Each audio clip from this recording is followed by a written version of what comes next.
All right, good morning again. I've done the clean out.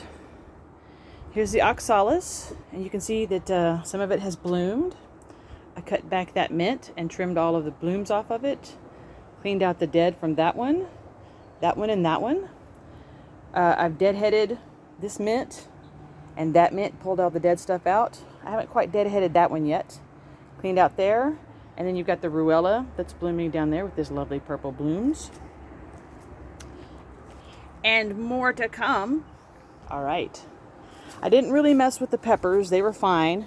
But I did trim off one or two big branches of my big tomatoes, these two in front. They weren't actually had anything to set. You can see I've got a little tomato there, and I've got these that are started here.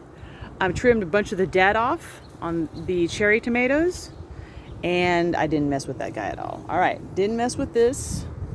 Why mess with perfection? Look at that. It's so gorgeous. All right. So over here, as you can see, I trimmed out all of the dead stuff and then mounted a piece of lattice to pull the pieces up through. And so it's all clear through there. Over here on the blackberries, I trimmed out everything that was dead. It was a lot dead, but I have 3 big trunks, and I have posts for them that I'm going to use some twine, gardening twine to attach them to so that I can keep it up and then let everything bloom out.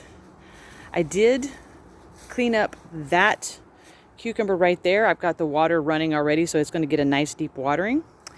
I pulled up 2 watermelon plants. I couldn't quite pull them all because when you find watermelons hanging around, you just got to let them grow. So I got a couple going still.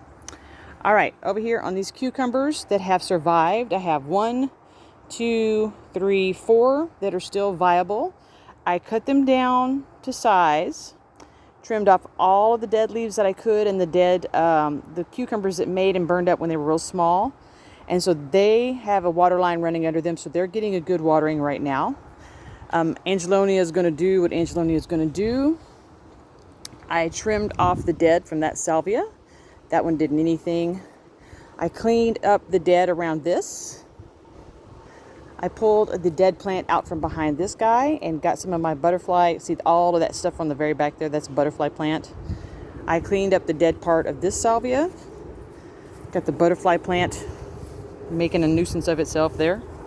Pulled up all of the blue coneflower and then trimmed out my Calla lilies. And then here is my mint julep mint and other organic mint. And I just cleaned out all the dead and deadheaded some of it, not all of it, as you can see, because I still want the bees to be coming and hanging around. And that's about it for the day. I'm ready to go take a shower because it's itchy time. Well, I'm going to leave you with some pretty bloomage.